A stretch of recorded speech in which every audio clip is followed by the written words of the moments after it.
Olá pessoal, tudo bem com vocês? Então, na aula de hoje nós iremos falar sobre demografia. Aí vem a pergunta: o que é demografia? Demografia é a ciência que vai investigar assuntos relacionados à população, certo? Então, nós iremos falar sobre os conceitos básicos que giram em torno dessa ciência. Iremos falar também sobre as fases do crescimento demográfico e concluiremos nossa aula falando sobre as teorias demográficas, certo? Então, basicamente, nossa aula será sobre esses três pontos: conceitos básicos, fases do crescimento demográfico e teorias demográficas, ok? Então, para iniciar, vamos para o primeiro conceito, que é o conceito de população absoluta. O que é população absoluta? Quando falamos de população absoluta, nós estamos nos referindo à população total, certo? Então, no caso do nosso país, o Brasil é um país com um pouco mais de 200 milhões de habitantes. Então, o número total de habitantes do território brasileiro é chamado de população absoluta, ok? Primeiro conceito dominado, vamos para o segundo. O segundo conceito é o conceito de população relativa. No caso de população relativa, ela também pode ser chamada de densidade demográfica, certo? Ou população relativa ou densidade demográfica. Nesse caso, nós temos a quantidade de pessoas por quilômetro quadrado. Ou seja, é um cálculo simples. Você pega a população de um país, de uma cidade e vai dividir pela área que essa população ocupa, certo? E aí você vai ter a densidade demográfica, ok? Terceiro conceito, taxa de fecundidade. Taxa de fecundidade, número de filhos por mulher, certo? Então, é basicamente isso, número de filhos por mulher. Existe considerada uma taxa limite para a continuidade do crescimento populacional, que é de 2,1, certo? Então, quando a taxa de fecundidade ela fica abaixo disso, indica que a população, ela em vez de estar mantendo o seu crescimento, ela pode começar a reduzir, certo? Quarto. Quarto conceito, taxa de natalidade. Pessoal, muitos se confundem com a ideia de que taxa de natalidade é a quantidade de pessoas que nasceram em um determinado lugar. Não é isso. A taxa de natalidade, certo, vai ser o número de nascidos vezes 1000 dividido pela população absoluta. Por que é feito esse cálculo? A gente vai trabalhar com proporção, já que esses dados eles servem para que haja análises de determinadas situações e a comparação entre nações, entre cidades. Então, para que isso ocorra, foi necessário fazer essa proporcionalidade, certo? Porque a partir do momento que eu vou dividir o número de nascidos e multiplicar por 1000 e dividir pela população absoluta, eu passo a deixar esse cálculo proporcional. Então, independente, por exemplo, da China, que é o país que tem a maior população do mundo, e, teoricamente, ser o país que mais tem número de nascimentos, né? Eu não necessariamente tenho a China como o país que tem a maior taxa de natalidade, certo?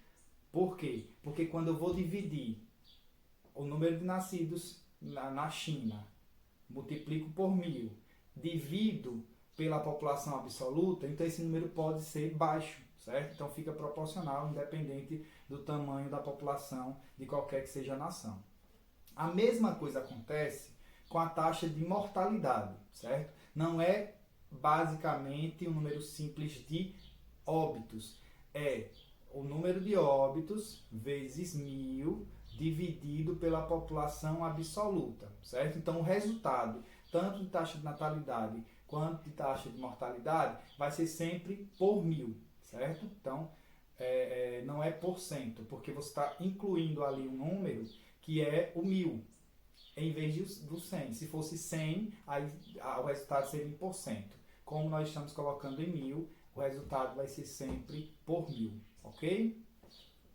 O motivo é porque nós estamos trabalhando com números considerados grandes, né? Próximo, crescimento vegetativo ou natural. Pessoal, quando falamos de crescimento vegetativo ou natural, a gente vai utilizar as duas taxas anteriores para fazer esse cálculo, certo? Por quê? O crescimento vegetativo é basicamente a taxa de natalidade menos a taxa de mortalidade, certo? Então, nesse caso, normalmente o crescimento vegetativo vai estar em porcento. Então, nesse momento é feita a transformação, certo? Os dados que vieram por 1000 da natalidade e da mortalidade são transformados em porcento, ok? Próximo. Aí esse é o crescimento natural, certo? Porque nós temos um conceito também chamado de crescimento populacional ou crescimento absoluto. Crescimento vegetativo natural é diferente de crescimento populacional ou crescimento absoluto. Por quê? Pessoal, nesse segundo conceito, que é o crescimento populacional ou absoluto, além da taxa de natalidade, da taxa de mortalidade, nós iremos levar em consideração a entrada e a saída de pessoas do país, certo? Ou seja, a emigração e a imigração. Então, nós iremos levar em consideração natalidade e mortalidade, além da taxa de migração, certo? Entrada e saída. Aí sim eu vou ter um dado a respeito do crescimento da população daquele país, mas um crescimento absoluto, certo? Porque eu estou levando em consideração também a entrada de estrangeiros e a saída de pessoas do país, certo? De brasileiros, nesse caso, se a gente estiver fazendo análise do Brasil. Outro conceito muito importante na demografia é a chamada expectativa de vida, certo? Ou esperança ao nascer. Então, nós podemos usar os dois termos, significa a mesma coisa, certo? Então, expectativa de vida é basicamente uma taxa que vai analisar quantos anos uma pessoa que nasceu em 2019 ou que nasceu em 2020, ela tende a viver, levando em consideração a qualidade de vida, né, que aquela população ela tem disponível. E para fazer esse cálculo, pessoal, vai levar-se em consideração a idade dos óbitos que ocorreram naquele ano, certo? Então, os dados de 2020 só poderão ser divulgados em 2021, certo? Mas os dados de 2019, como é que funciona essa questão para a divulgação dessa expectativa de vida? Pessoal, a informação que vai ser colhida é idade de óbito, certo? Então, morreu uma pessoa de 70, uma de 50, uma pessoa de 10 anos, enfim. Soma-se todas as idades e divide pela quantidade de óbitos, certo? E aí nós teremos a expectativa de vida. Países onde tem uma condição social, uma condição econômica melhor, né? Normalmente tem expectativa de vida mais elevada, porque a qualidade de vida da população é maior, certo? Próximo, população economicamente ativa. Na verdade, são dois conceitos que estão interligados, que é a PEA e a PEI. PEA, população economicamente ativa, ou seja, aquelas pessoas que estão em idade de trabalho e que estão trabalhando, essa é ativa, certo? Estão em idade de trabalho e estão trabalhando. A inativa reúne todos aqueles que estão em idade de trabalho, mas que não estão trabalhando, não têm emprego. Uma informação importante é que na população economicamente ativa, aqueles que estão buscando emprego, eles entram nesse grupo, certo? Na ativa. Mesmo não estando empregado, mas se ele está em busca, ele está procurando, ele está levando currículo, ele vai ser classificado como população economicamente ativa. Se ele desistiu, se aparecer, eu vou ficar aqui em casa, e se alguém disser que tem um trabalho para mim, eu vou aceitar. Aí essa pessoa ela vai se configurar como população economicamente inativa. Aposentados, crianças, certo? São considerados população economicamente inativa, que é a PEI. Ok? Aí esses são os principais conceitos para se trabalhar demografia. E aí, conhecendo esses conceitos, a gente vai partir para as chamadas fases do crescimento demográfico, certo? Então, vamos lá. Pessoal, o crescimento demográfico, dependendo do autor, vai ter 3, 4 ou 5 fases, certo? Só que a maioria dos autores trabalha com 3 fases. Então, vamos começar com a primeira fase, certo? A primeira fase, pessoal, vem dos primórdios da humanidade até o século XVIII. Qual era a característica desse período? Certo? Eu tinha alta taxa de natalidade, alta taxa de mortalidade. Eu vou deixar o gráfico aqui do lado e aí vocês podem acompanhar no gráfico essas informações, certo? O comportamento da natalidade e da mortalidade. Então, nesse primeiro momento, nessa primeira fase, que vai até o século XVIII, eu tenho tanto a taxa de natalidade quanto a taxa de mortalidade elevada, certo? Isso indica que o crescimento vegetativo ou crescimento natural é baixo.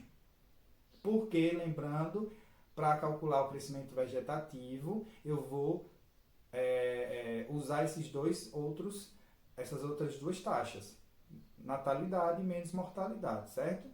Então, se as duas estão elevadas, quer dizer que o crescimento vegetativo é baixo, certo? Então, é uma característica da primeira fase. Outra coisa importante, pessoal, é que durante esse período nós tivemos algumas revoluções, como a Revolução Agrícola, a passagem do período paleolítico para o período neolítico, certo? E isso, aos poucos, contribuiu para que houvesse uma mudança nesse comportamento das taxas de natalidade e mortalidade. Mas ainda não tinha uma baixa, por exemplo, da natalidade e da mortalidade. Eu tinha tanto natalidade quanto mortalidade em altos níveis, né? Aí, continuando esse processo, no século XI e no século XIII, aconteceram alguns surtos e epidemias. Eita! Se acontece surtos e epidemias, acontece o quê? Uma maior quantidade de óbitos. E nesse caso, com a maior quantidade de óbitos, nós temos o quê? Como a natalidade era elevada, certo? E eu tive mais casos de óbito, então não houve ainda um crescimento populacional, porque a população continuava, nascia muito, mas morria muitos, certo? Então não tinha crescimento populacional. Outra coisa que acontece nesse período, antes de chegar no século XVIII, é que no século XIV acontece o episódio, né, da peste bubônica na Europa, que cerca de 1/3 da população europeia morreu. Eita, como é que há esse crescimento populacional? Não dá, né? Não tem como crescer quando você está acometido a esse tipo de situação. Só que, por volta de 1500, qual era a população aproximada do nosso planeta? Por volta do ano de 1500, que é um ano referência para quem é brasileiro, porque é o ano que os portugueses chegaram ao nosso território, né? Pessoal, nesse momento, 1500, a população mundial não passava de 500 milhões. Ou seja, nós não estávamos ainda nem na metade do primeiro bilhão. Certo? Acaba a primeira fase. Acaba por volta do século XVIII. Por quê, pessoal? Início do século XVIII, meados do século XX, é o período que vai durar a segunda fase. O que é que acontece nesse momento, pessoal? Eu tenho altos índices de natalidade, certo? Ou seja, a natalidade continua elevada, mas a mortalidade começa a reduzir. Por quê? Porque médicos começaram a perceber que medidas sanitárias eram necessárias para reduzir a mortalidade. Outra coisa, pessoal, que aconteceu durante esse período é que começa a mecanização do campo, a população do campo começa a se deslocar para a cidade no processo que nós conhecemos como êxodo rural, certo? E nesse período, por causa da revolução no campo, porque a mecanização do campo acabou ampliando a quantidade de alimentos disponíveis, certo? Então, com a higienização e esse aumento na produção de alimentos, que acabou ajudando a reduzir a mortalidade, nós temos automaticamente um momento que a natalidade está elevada, a mortalidade está caindo e eu tenho um considerável crescimento populacional. A segunda fase, pessoal, é conhecida como o período do boom populacional ou explosão demográfica, certo? Então é um momento que a população mundial cresce muito, certo? Então beleza essa parte aí? Outra coisa é que na década de 1940, ainda inserido dentro dessa segunda fase, descobriram a penicilina e os seus usos como antibióticos. Ou seja, muitas doenças que não tinham cura e que acabavam matando muitas pessoas, passaram a ter tratamento e a ter cura. Um exemplo é a questão da tuberculose, não tinha tratamento. Então muitas pessoas morriam por causa da tuberculose. E aí, com a invenção da penicilina lá na década de 40, a mortalidade ela acabou diminuindo, certo? Então, a segunda fase ela acaba por volta de meados do século XX. Aí vamos para a terceira fase, certo? Terceira fase, pessoal, a mortalidade já estava caindo, né? Como eu acabei de falar na segunda fase, a natalidade começa a cair também, certo? É um processo de queda, tanto de natalidade quanto de mortalidade. Por quê? Porque a natalidade começou a cair. Quem sabe, responde. Quem sabe, responde. Se não sabe, vai saber. Pessoal, o que aconteceu foi a inserção, um dos elementos, né? A inserção da mulher no mercado de trabalho. Certo? Outro elemento, os métodos anticonceptivos. Planejamento familiar. Certo? Porque a mulher entra no mercado de trabalho, ela precisa encontrar formas de evitar a gravidez, porque a gravidez poderia colocar em risco o seu trabalho, certo? E aí, a utilização dos métodos anticonceptivos, certo? Que acaba retardando essa questão do ter filho. E os casais passaram a fazer os chamados o chamado planejamento familiar, certo? Então, o número de nascimentos acabou despencando. E o que é que acontece novamente em relação ao crescimento vegetativo? Olhem no gráfico. Cai de novo, certo? Então, o crescimento vegetativo chega numa fase de estagnação novamente. Porque a natalidade e a mortalidade acabam caindo, certo? Os dois. Fatos que contribuíram, outro fato que contribuiu é a questão da ampliação do processo de urbanização, certo? Então, ampliou-se o processo de urbanização. Acesso à informação. Essa população urbana, ela tem uma facilidade maior de ter acesso a essa informação e, consequentemente, de usá-la, certo? Então, nesse caso, ter acesso a informações ligados aos métodos anticonceptivos, que agora você não precisa necessariamente ter filhos sem ter um planejamento, certo? Então isso acaba reduzindo consideravelmente a natalidade. Terceira fase. Alguns autores, e a maioria já está trabalhando com uma quarta fase. Por quê, pessoal? Eu tenho a queda tanto de natalidade quanto de mortalidade, só que alguns países do mundo, o que está acontecendo é o seguinte: a natalidade continua caindo, a mortalidade continua caindo, sendo que a mortalidade está superando a natalidade. Eita, professor, então se a mortalidade está superando a natalidade, quer dizer que a população desse país está reduzindo, de forma, levando em consideração o crescimento vegetativo. E só não estaria reduzindo se levasse em consideração o crescimento populacional, porque tem a entrada de imigrantes. É isso mesmo. A Europa é um exemplo.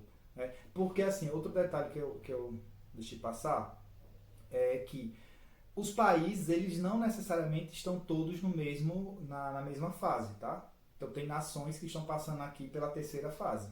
Tem nações que estão entrando nessa quarta fase. Tem nações que estão convivendo com a segunda fase, certo? Então, essa questão é relativa e deve ser analisada de forma específica, certo?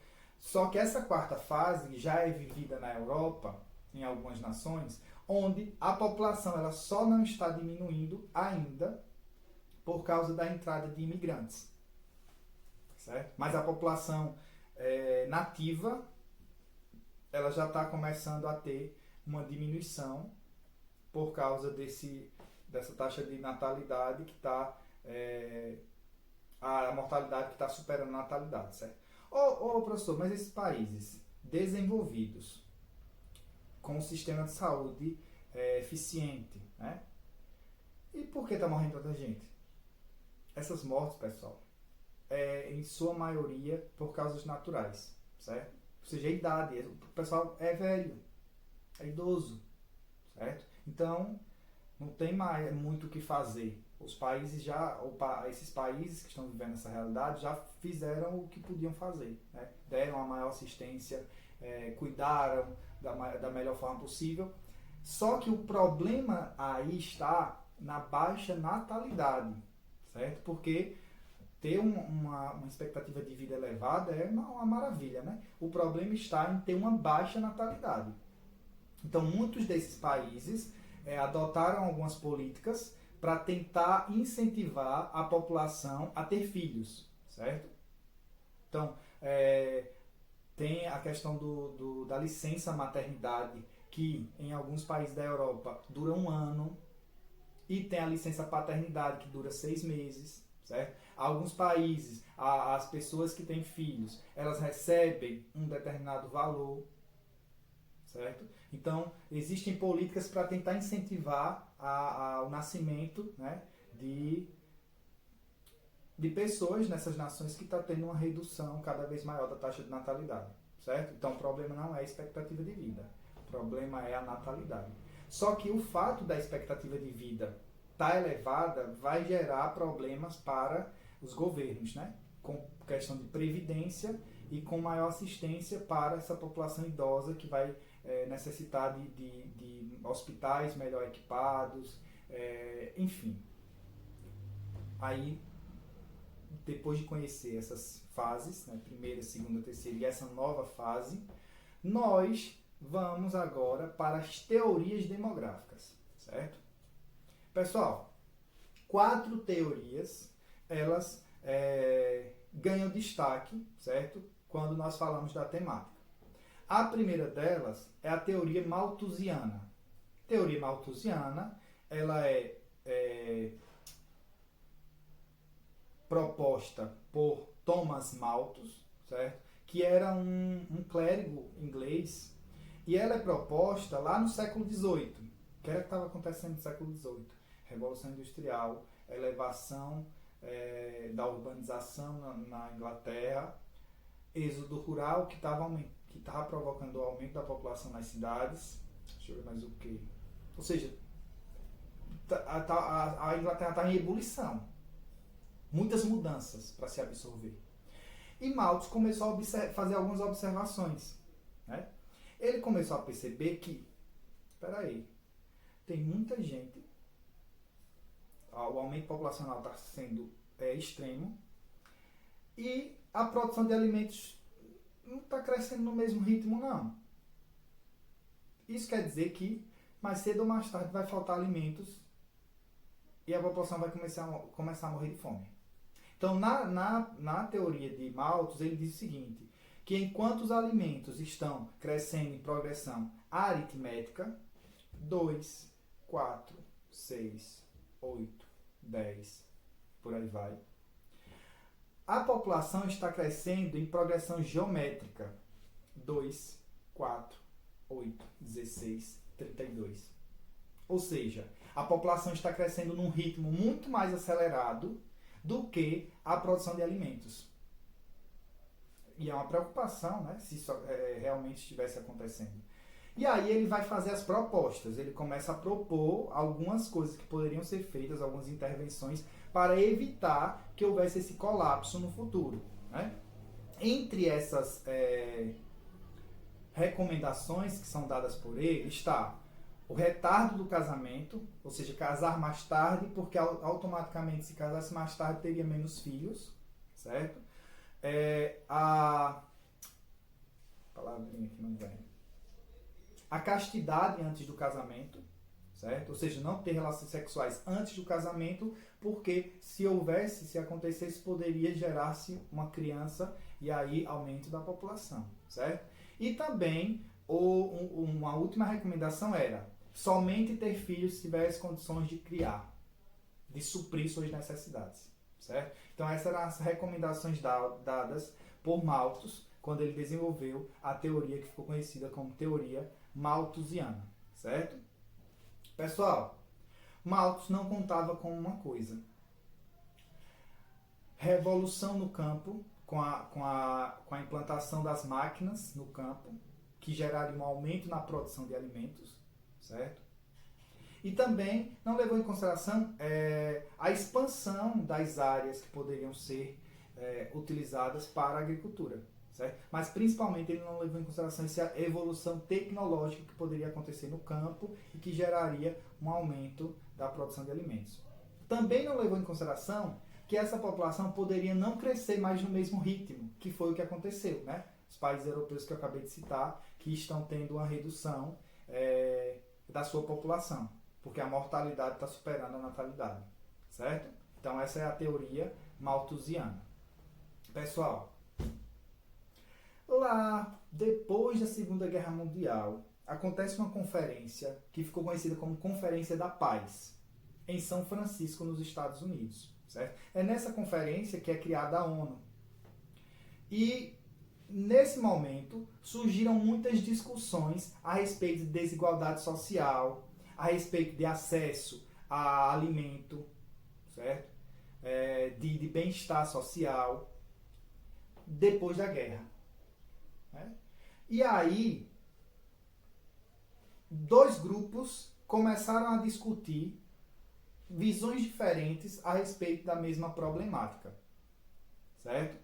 E nesse momento surgem duas teorias. Teoria neomalthusiana, ou seja, ela revisita a teoria de Malthus, e a teoria reformista, certo? Então, as duas teorias, elas nascem depois de discussões que aconteceram nessa conferência, né, que ficou conhecida como Conferência da Paz, em 1945. Pessoal, na teoria neomalthusiana, dizia o seguinte, que o alto número de jovens é a causa da pobreza, é a causa do subdesenvolvimento. Ou seja, teoria neomalthusiana diz que o número de jovens é o motivo pelo qual os países subdesenvolvidos são subdesenvolvidos. Tem muito jovem. E em vez do governo estar investindo em setores como indústria, comércio, está investindo em quê? Serviços sociais, educação, saúde para aquela população. Está retirando investimento de setores que poderia fazer com que aqueles países crescessem. Teoria neomalthusiana, tá? E eles lançaram também a solução, né? Eu digo, olha, o problema é esse, tem muito jovem, o jovem é a causa do subdesenvolvimento. Mas a solução é o estabelecimento de programas de controle da natalidade. Estabelece programas de controle da natalidade e esse número pode reduzir. Um dos mais famosos, talvez não, é o mais famoso, né? Programa de controle da natalidade que já foi usado é o da China, certo? Que era a política do filho único que foi alterada recentemente. Então, a política do filho único é uma ação, né, um programa que visava esse controle da natalidade. Com bases em que? Na teoria neomalthusiana, certo? Do outro lado, eu tinha a teoria reformista, que falava o seguinte: o número de jovens não é a causa, é a consequência do subdesenvolvimento. Certo? Ou seja, o subdesenvolvimento é quem produz esse alto número de jovens no país. E que a solução seria melhorar as condições sociais dessa população, certo? Acesso à educação, à saúde, para que essa população, por si só, não tivesse tantos filhos. Porque aí ia ter um controle natural da natalidade. Já que em países mais desenvolvidos, onde a população tem uma condição social melhor, há essa realidade. E as pessoas não querem ter tantos filhos, certo? Então, a teoria reformista, ela dizia, não é a quantidade de jovens que é o problema. O problema é o fato de esses países serem subdesenvolvidos. Então, melhora a condição social dessa população, investe nos setores sociais e nós teremos automaticamente uma diminuição da população, do crescimento populacional, certo? Beleza? Essa teoria? Então, malthusiana, neomalthusiana, reformista. E a quarta e última teoria é uma teoria mais recente, certo? Essa daí vem da década de 90, quando começa uma difusão das ideias de sustentabilidade. Então se fala muito de sustentabilidade, de cuidados com o planeta, e aí um grupo de pensadores começou a observar e retornou de novo para a teoria de Malthus. Só que nesse caso a preocupação não é mais a quantidade de produção de alimentos, e sim o uso dos recursos naturais, certo? Ou seja, o uso intenso dos recursos naturais coloca em risco a vida da humanidade caso a gente não controle esse uso, certo? É isso que diz a teoria ecomalthusiana. Então, preocupação com a disponibilidade de água potável, a biodiversidade, né, a diversidade de plantas e animais, os solos, né, e os oceanos. Então, essa é a grande preocupação na teoria neomalthusiana, não é os alimentos diretamente, né? E aí, o que é que não é observado em si nessa teoria ecomalthusiana? Pessoal, os países desenvolvidos são aqueles que mais consomem, certo? Mas os países desenvolvidos, que são os que mais consomem, são aqueles que têm um baixo crescimento populacional. Então, não necessariamente o problema está no uso do recurso em si, da forma que ele está sendo utilizado, ligado a esse crescimento populacional. Ou seja, dizer, vamos lá, a Nigéria tem um crescimento populacional muito alto. E esse crescimento populacional está colocando em risco os recursos do planeta. Na verdade, o que está colocando em risco é os Estados Unidos, que consomem de forma exagerada, de forma extremamente predatória. Porque, mesmo tendo um baixo crescimento populacional, o poder de consumo dessa população é muito elevado. Certo? Então, nações mais desenvolvidas têm um maior potencial de destruição do que nações menos desenvolvidas. Mesmo essas nações menos desenvolvidas tendo uma alta taxa de crescimento populacional. Certo? Então, esses são pontos que não foram necessariamente observados no primeiro momento, quando foi feita essa análise da teoria ecomalthusiana, certo? Seriam pontos contra a teoria ecomalthusiana. Lembrando, não está indo de encontro com a ideia de que o aumento populacional pode colocar em risco a vida da humanidade pela questão do uso dos recursos. Mas coloca em ênfase a questão de a forma com que com que esses recursos estão sendo utilizados de forma predatória, principalmente pelas nações desenvolvidas, certo? Então, pessoal, na aula de hoje nós falamos sobre conceitos básicos que você precisa dominar para dominar a demografia, para dominar o assunto que é ligado à população. Falamos sobre as fases de crescimento populacional, certo? E concluímos agora com as teorias demográficas. Eu espero que tenha ficado bem claro, que tenha sido uma aula boa e proveitosa para vocês. Não esqueça de se inscrever no canal, não se esqueça de deixar o seu joinha e muito obrigado por estar aqui até esse momento e até a próxima. Um cheiro no coração.